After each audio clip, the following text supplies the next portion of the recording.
The question I hear the most from drummers, whether they be on YouTube or my students, is how do I make money doing this thing called music? How do I network? So whether you're a guitarist, a bass player, a singer, a drummer, it doesn't matter. I'm a drummer sitting behind the drum set, but these are going to apply to any of you. It's how I played my way through university. It's how I've made a living in 3 different cities and been gigging before the first month was out that I lived there. It's how I still get calls after 5 years from towns that I've lived in asking me to come back and do gigs. It's because I use these tools. They're very simple, very applicable, and I promise you, if you put them to work and you're a decent player and you have all your playing together, you're going to be playing before the month's out. So check these out. If you like what it is, this is what we talk about in the lessons and in the Gigging Drummers Workshop. Check those out on the website. The link's below.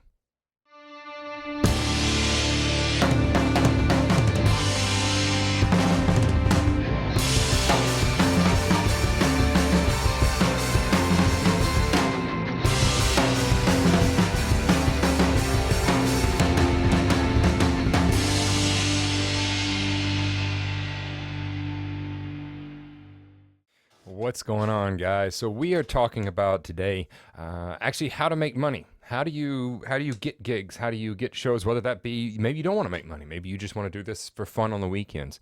But essentially, this is how to do this whole thing we call music and how to be successful at it, how to make money. If you're wanting to do that, how to run your own group. These are kind of the foolproof methods that I've come up with over the years of trial and error and mistake and not making money and having to eat rice and beans and then going, okay, so the next time that happens, I'm going to do this.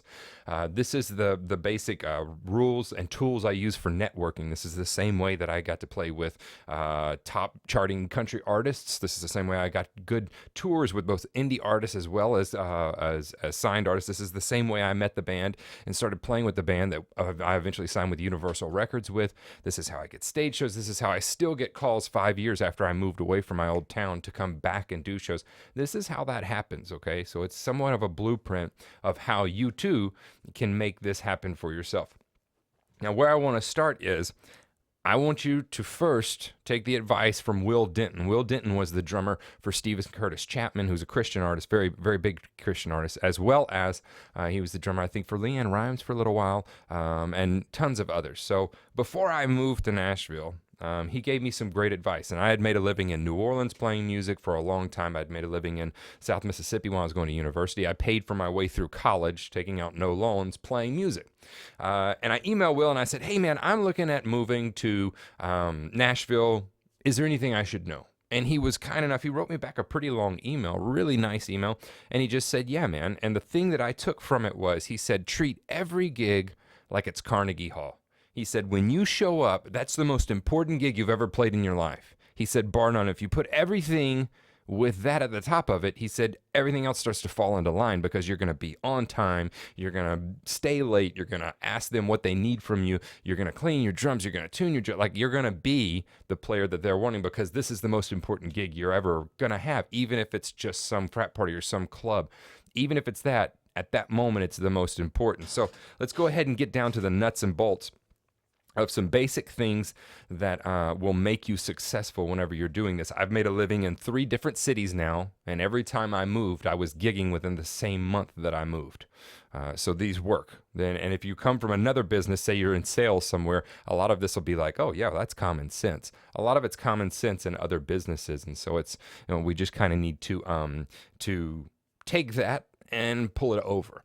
So let's go ahead and talk about how do we network once we get to a town. So you've just pulled up into a town, or maybe you're just starting to gig. How do you start to get shows? How do you start to get calls? Well, the first thing you're going to need to do is do what in any other industry they call it's networking. You need to hit the pavement. You're going to put your shoes on. You're going to get out the door. And from this point on, you never have a night or a day off, bar none. You don't have one off.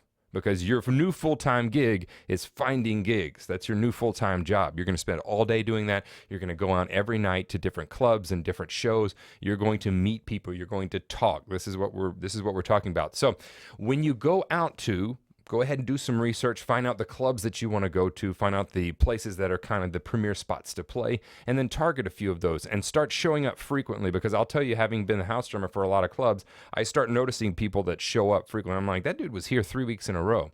Then, after you've showed up enough, start introducing yourself to the band on breaks. Go up and say, hey man, I'm a drummer. I just moved to town. I love what you do. I'm going to come out and hear you play something. So start a chatter, a rapport with these people. Get to know bartenders, the waitresses at these places. The things you're not going to do are drink. You're not going to go out and have a bunch of alcohol and get liquored up and try to talk to people. It's not cool. It's not how you network. You need your head on. You need your game face on. So get a Diet Coke, sit down and chill for a while, and meet people naturally. So you're going to want that drummer to get to know you. You're going to want to start going to talk to the guitar player, bass player, talk to them about their gear, about, man, how'd you get that tone? Or, hey, that song was great. Did y'all write that? You really need to develop a rapport with them. Then what we're going to do is get email contacts. We're going to get phone numbers. We're going to exchange cards. The number one thing you can have is a card. I cannot emphasize this enough. Go online. There are several places you can get them for absolutely free. Vistaprint is one of them. You can just go, and of course it's going to have Vistaprint on the bottom. Who cares? You need your name, your number, your email, okay? You need all of those things, and you need to have it, and you need to hand 2 of them to every musician you meet. You say, well, why 2? That's a waste of cards. No, it's not, because they need to have one that they can give to somebody else. Heck, you can even ask them, you want some more to hand out? You need to be handing these to everyone. It's called the Nashville Handshake. Everybody in Nashville, hey, how are you? I'm Steven. I play drums. Bam, there's a card. I mean, you just kind of exchange that information as you go, and it's not rude. It's just a way to stay in contact. So once you've started seeing these people, once they know you, then you want to ask the question. And in Nashville, it's not that big of a deal. We play 4 or 5 hour gigs, and we don't ever get a break. So when somebody comes up to me and says, hey, Steven, I'm a drummer. I just moved here. Do you think I could sit in? I'm like, bingo, there's my guinea pig for the night, because that dude's going to give me a 10-minute break. Yes, you can sit in. And I'll just kind of at some point call them up. I'll okay it with the rest of the band, call them up and have them sit in. This does 2 things. It gives me a break. So I'm going to go grab a Diet Coke, sit down, chill for a little while, and let him play. And this gives you the opportunity to play and show off your stuff. Have their set list somewhat learned, and have 2 or 3 songs that you can pull out when they turn around and go, what do you want to play? You say, I want to play this song. I want to play this song. And you play it spot on. Now, the kicker to this is you get 1 shot. If you screw that up, they're not going to let you sit in again. So you really have to be on your A game. Your playing has to be under control before you can do this. Like, you have to absolutely be on your A game with this. Because if a guy gets up there and he sucks, I'm going to be like, okay, not anymore. He's not getting back up there on my watch. But if he's good, I'll come up and go, bro, really enjoyed it. Come out anytime, because now I know I have a guy that can come out and handle it, and I can get a break. So all of a sudden there's this common shared bond of, this guy's going to come out and help me out. Yeah, absolutely, come out. I'll throw him whatever I can, gets him to know the other guys. They get to know his playing. It's a really mutually beneficial. Now, once you've played with these guys, that's when you want to start pinging their emails and their Facebook and their Twitter. Find them on these social sites, and you want to follow up every time you've played with them. You want to send an email and go, hey, man, it was great hanging with you last night. I really appreciate you letting me sit in. Let me know anytime you're playing in town. It was a lot of fun. That's all it takes, is that one personal touch. 90% of people don't do that. Go to Facebook, send them a message. Hey, man, I really appreciated playing the other night. Please let me know anytime you're playing again. I had a blast. You killed it on such and such solo. Compliment them. Be kind. Be a good person. I'm telling you, being a good person and a cool hang will get you so much further in this industry than so many other people get, because they're just poor hangs. I mean, if you're on tour and you're a bad hang, guess what? Nobody wants to be around you. Now, the other thing that I want to go back to is, you don't have a night off, because you're out every night. So you're going to be doing this repeatedly every night, networking, getting to know these people, offering to take them to coffee, lunch, whatever, hang, get to know them. Now, after you have that, then what you want to do is kind of begin to network outside of there. There's other areas that you can network. There's a lot of areas online. So bulletin boards in your local area, things like that. I would post on those when I first moved here and I started wanting to kind of get some work. I did a lot of posting on Craigslist. I did a lot of scouring of Craigslist, and that sounds silly, but there was at one point that Craigslist made a $1,500 difference in my month just from pickup gigs. Okay, and what I did was I weeded through, hey, we got a gig over at Sal's Garage. It's going to be awesome. We don't get paid, but they'll give us a 6-pack of beer. Like, I weeded through those. I'm like, nope. But out of every 10 or 15, I'd find one and go, all right, well, I'm going to respond to that one. I'd respond, and most of the time they'd send me a link back. I'd go, absolutely not. But sometimes they'd send me one, and I'd go, hey, Awesome. Let's follow up with that. Let's have lunch. Let me come out and see you guys play. Seems so intuitive and so, well, that doesn't, so it does work. You just have to weed out the bad stuff. This is the way, doing the Craigslist thing, posting on there. This is the way that I actually met the guys from Lovers and Liars that I wound up being with for, gosh, I don't know, 3 or 4 years. We signed with Universal Records. We toured all over, played with some wonderful groups, did great recordings in the best studios in Nashville. I found them on Craigslist. I answered their post. I went and auditioned. They liked me. I didn't like a couple of the lyrical contents of their song, and they were a new band. I didn't know if they were kind of go that way. And so I said, you know what? I'm not digging this. They said, we don't want to be limited creatively. And I said, okay, well, I walked away from it. It's always okay to walk away. Almost a year later, I get a response to an email that I had sent a year before in that whole chain. And he said, hey, you still open to playing? Yeah, sure. Okay, well, we got a show. I had one audition with him, and I had one rehearsal with him. We did our first show, and that's all she wrote. That's all it took. But it took me making that first initial contact there, and that set me in place to go do awesome things that I had always dreamed about as a kid, work with people I'd always dreamed about as a kid. It also led to, whenever I left that group, of course, whenever you leave any group, you split, whatever earnings you've had or retained earnings. It's just like a business. That was the seed money for starting what you're watching right now, for starting the website that I'm on for this teaching venture. That was the stuff. I bought gear. I said, I'm done with that. I'm not going to tour right now. And I used that to start all of what I'm doing right now, which is a very cool thing to me. And I know we got some questions. I'm definitely going to get to those in just a few minutes. I'm going to leave a good bit of time for questions. Now, I talked about an audition. Audition for everything. Even if you know you're not going to get that gig, go to the audition, learn the music, get to know those people, because I've been on auditions and I wasn't the drummer for that gig. Maybe I didn't click with them, maybe whatever, but they'll call me later and they'll go, hey, maybe it's a producer, maybe it's a manager, and he'll go, hey, that wasn't for you, but I got this other thing over here I think you would be really great at. And maybe we can, and so it leads to another audition.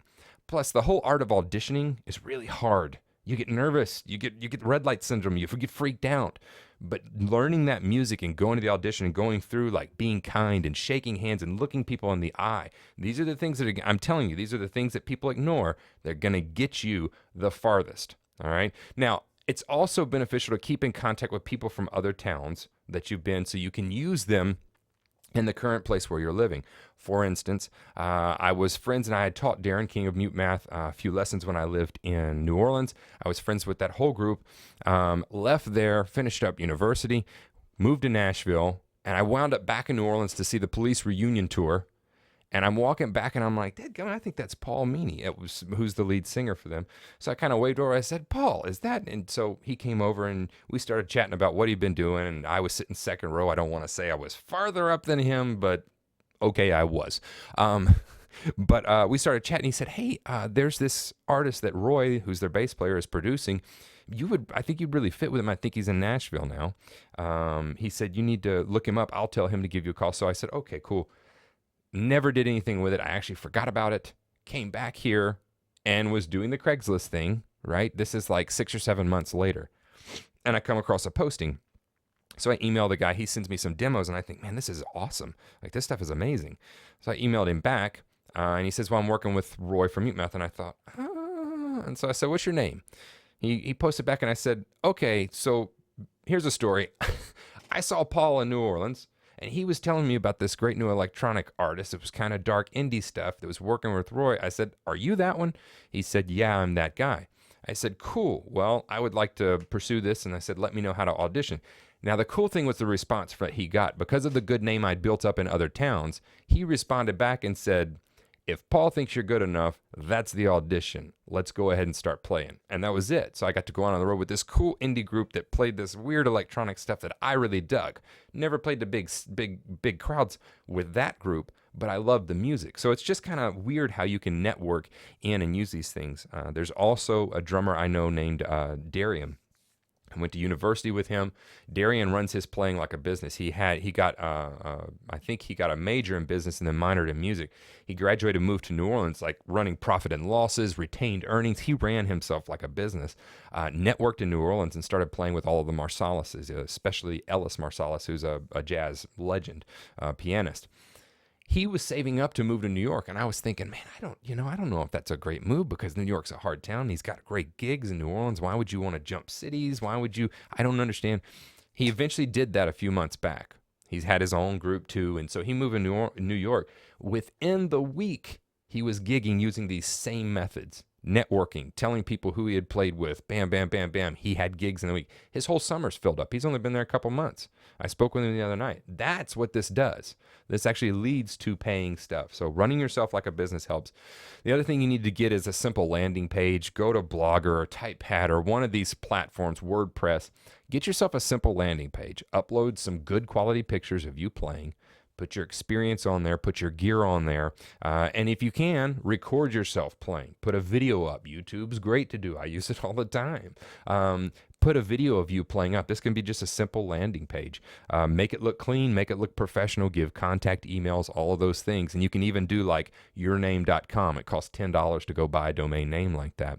It makes you look professional, gives you a little bit of an edge on the rest of the people, rest of the drummers out there that are looking for gigs.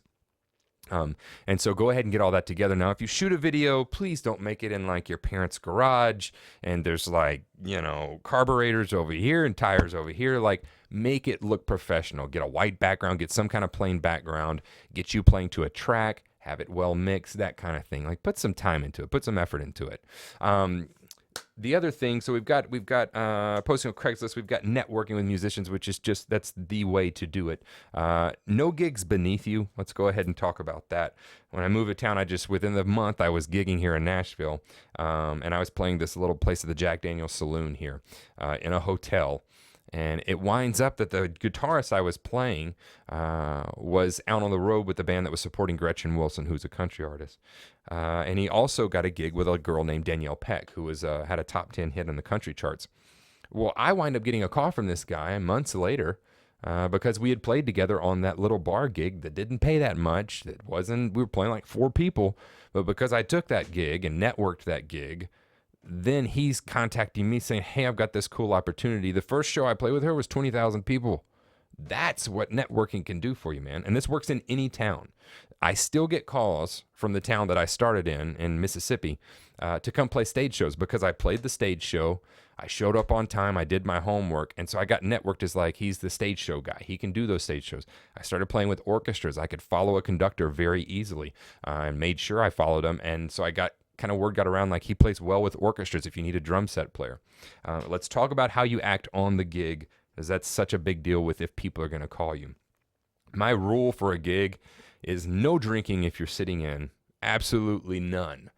And then if it's your regular gig, very little. Maybe a beer or 2 if you're into that, then that's all.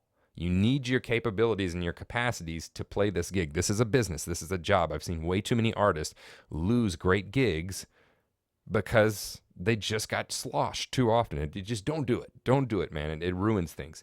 Show up on time. On time is 30 minutes early. On time is not 15 minutes before you play. It's not 5 minutes before you play. On time is you're set up ready 10 minutes before. So you can talk to these guys about set list. You can talk to the guitar player when you need to leave hang time, man. This is what this is about. It's a community. We're playing music here. It's artistic expression. You need to hang with these people and get them to know you. You also need to have a good attitude when you go there. If they're hiring you, they're paying you money to do a job. They're not paying you money to artistically express yourself down at Sally's pub on a Friday night. They are paying you to play Brown Eyed Girl to people that want to hear Brown Eyed Girl. So you are going to, as a professional, walk in and play it professionally and make them dance, let them have a good time. At the end of the gig, what you're going to do that they're not expecting is you're going to walk up to the person that booked you or that's leading the band, and you're going to say, hey, man, what could I do to improve upon what we did tonight? Were there sections that I played that you enjoyed? Were there things I did that you didn't enjoy? Just let me know what I can improve on for next time so that I can go ahead and have those things under the... And a lot of times they'll go, wow, well, everything was cool, but if you wanted to go ahead and learn some more of these songs, you could. That way, if we ever needed to call you, bingo. If we ever needed to call you, that's what you need to hear. You want to be the first call sub, because first call subs get the gig when the guy leaves. So being a first call sub is just mandatory. Get to where you are that guy. You also, when you have to miss a regular gig, I have a house gig, or I had a house gig here for 6 months. And if I missed, I did one of two things. I told the artist, if you'd like to get me a replacement, I'm more than happy for that to happen. If you would like me to find a replacement, I'm more than happy to do that. Give them the set list, teach them this stuff, and then bring them to you. And a lot of times they'll say, yeah, get me somebody. I'm going to get them somebody that's on the level of my playing or better than me. I'm not going to send Joey that's been playing for a couple months in there to murder my gig. He's going to be good because he's a representation of me. He's an extension of me. Remember, you're running a business, guys. We are not in high school anymore. Okay? And if you are in high school, this will set you apart from every other band in your town. This is how you will get work if you approach things like this. The other way that we can talk about making money with this is starting your own group, and that comes with, I can do a whole lesson on starting your own group and how to do that. That's going to come with getting business cards printed up, getting a promo pack, going and networking with the clubs in the town and private events and weddings, and going to, like, if they've got a bridal show, you're going to go to the bridal show and set up a booth, and you're going to be like, we are a great wedding band. Those pay great money. Fraternity bands make good money. You can make $500-$600 a piece at a gig at a fraternity band just on a Friday night. This is how I paid my way through college, guys. This is how I paid for university without taking out loans. I gigged, I networked, I got to know people, and I still get calls from both New Orleans and from Mississippi where I gigged there because of the networking I did. I mean, it's a huge thing to build up this group of people that trust you, trust your playing, and know your abilities. It really is what sets you apart. Other thing you can do is let people know that you're looking for gigs. They're not going to send you gigs if they don't know you're looking for gigs.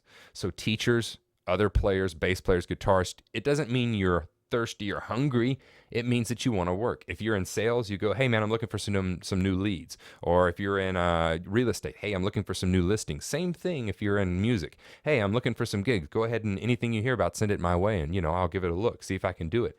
Nothing's beneath you. You always want to, in sales, they talk about having a funnel, and it's a sales funnel, and you want to shove a ton of stuff at the top of that funnel because you don't know what's going to come out at the bottom.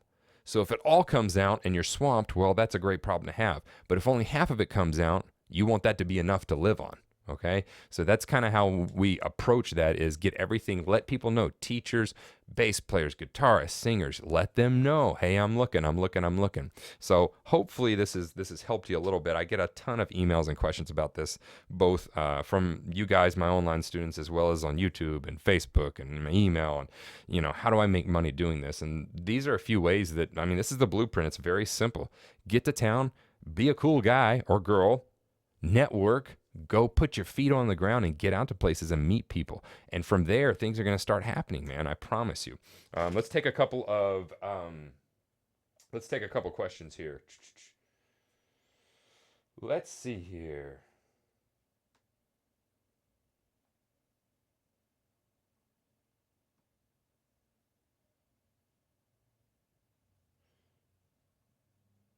Tom says he doesn't play out anymore, but he had to figure this all out for himself. And I will go ahead and tell you this. I know Tom, he's one of the students. He's in another field. I bet you Tom could take the same things that he uses in that field to get leads and apply it to music, and it goes. It goes because if you're in medical sales, just approach it like, okay, now I'm in music sales. I need to sell myself. I need to sell what I do to a bass player as a prospect. A guitar player, like, you are selling yourself to them. Don't be pitchy, but you have to tell them what you can do. Let them hear you. Come out, hang with them. Let them know you're interested not only in the gig, but hanging out with them. Let's see here.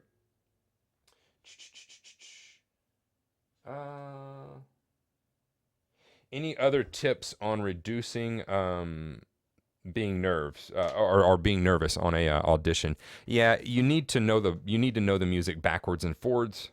So if I'm going in for an audition and they've given me a set list, my first teacher, who is now the professor of percussion over at the Berklee College of Music in Boston, he told me, I came in for my first stage show, which my teacher had given me. He couldn't do it, so he recommended a student. I do that all the time.